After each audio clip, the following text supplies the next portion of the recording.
The first talk we'll have is from Mr. Raul Correa, who's right here. He's going to tell you a little bit about quantum dots. So I'd like to ask you all just to give a welcome to Raul. Hi. Is this loud enough? Is it? Can you guys hear me in the back? I'm talking to you guys. Take a seat. Come on, you're going to learn something right now. Excellent. All right. So my name is Raul Correa, and I'm a graduate student at MIT. And today, I'm going to tell you a little something about quantum dots, these wonderful, fantastical, colorful little crystals. So, before I get into the nitty-gritty of what quantum dots are, I thought I'd mention a little bit about myself. I'm Indian originally. I was born in Bombay, in India. And when I was about 8, I actually moved to Auckland, New Zealand, and I grew up there for about 10 years. And then, I basically spent time hiking the Lord of the Rings mountains and chasing sheep and all that kind of fun stuff. And when I was 18, I moved over to the sunny shores of California, where I'm sure we all wish we were right now. And I did my undergraduate at Berkeley for 4 years in chemistry. And then I hopped over to the better coast, and now I'm in Cambridge, and I'm in my second year doing my PhD in chemistry. And a little bit more about myself, I just like science. I really do. It's something which has fascinated me since I was about as big as you guys, all the way in the back. It was something which I was always very curious. I always ran around messing with things. Mom and Dad were yelling at me all the time. But now I get to do this as a career. This is what I do. I mess around with stuff, and people don't yell at me anymore. And it's great. It's just absolutely fantastic. And what I'm doing here today at the museum is to kind of dispel this myth that scientists look like this. So while I do have the glove, and I do kind of have the goggles, I don't have the white hair, and I don't really have this frazzled, evil-looking look, all right? What I'm hoping to do at the Museum of Science is to kind of communicate some of the more esoteric, these crazy things we do in the in our research labs at MIT and Harvard and all these other universities in Boston, kind of bring them to the public to kind of show the kinds of things that we do in a very approachable way. Because at the end of the day, science is fun, and a lot of these things are just really easy to understand, and they're just neat.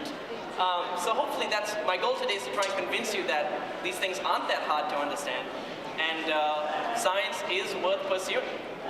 And just to give you a little perspective, this is really what scientists at MIT do. We don't, we work hard during the day, but on weekends we are known for our volleyball games and having, basically just a good time.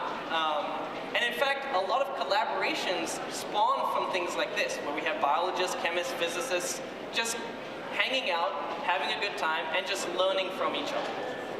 And if you look at me, I'm over there in the corner looking very eagerly at the ball. So, I promised to tell you guys a little bit about quantum dots, so we cut to the chase. What exactly are quantum dots? And for the rest of the presentation, I'm going to refer to them as these QDs. Quantum dots are really just very, very small crystals. And it turns out when you make them this small, they start having all these really weird and unusual properties. So for example, does anyone in the audience happen to know of any crystals that are very sweet? Does anyone know any crystals that are very sweet that we add in sugar? All right, you guys in the back. You're gonna have to yell it for me. Sugar, perfect. Sugar is a perfect example of a crystal. All right, what about a crystal that we might form with water if it gets really, really cold? Any idea? Okay, yes? Ice, perfect. Ice is another kind of crystal. And this is really cool because we're used to thinking about crystals as being these big, big objects. It turns out that you can also form crystals that are really, really small. And this is the kind of stuff that I'm interested in. So just to kind of give you an idea of how big or how small these things are, I have this little scale right here. So the crystals that I work with are roughly 1 or 2 nanometers big. So a nanometer is kind of a hard thing to understand, but we kind of have an idea of what 1 meter is. It's about yay high and yay big. And we have an idea of how big the sun is. The sun is huge, and it turns out it's about 1 billion times something of this length. So just imagine it now in the opposite way. Instead of thinking of something as 1 billion times bigger, now we're dealing with crystals which are 1 billion times smaller. And it turns out that when you go to this very, very small regime, you start seeing all these really, really neat properties. And I hope to kind of share some of those properties with you guys today. So, why are they important? Here I've kind of highlighted a few of the technological aspects of why quantum dots are important. So on the left-hand side over here, we have quantum dots, these tiny, tiny little crystals, which have been used to create very efficient LED displays. So for example, I'm sure there are a lot of dads in the audience who wish they had an LED or plasma TV for that matter. But the problem is, for example, with a plasma, even something like this, when you walk really close to it, you can feel the heat coming off it. It's just an extraordinary amount of energy being used. What we're hoping to do is to actually use quantum dots to make these things use less power and become more efficient, and at the end of the day, just save us a whole bunch of money. So that's one particular example. On the right-hand side, we're trying to use quantum dots to actually make solar cells as well. And I'm pretty sure we're all comfortable with the fact that these days, we really want to move towards renewable sources of energy, right? We don't want to deal with these same kinds of fossil fuels which are using upwards of 80% of our total energy costs at this point.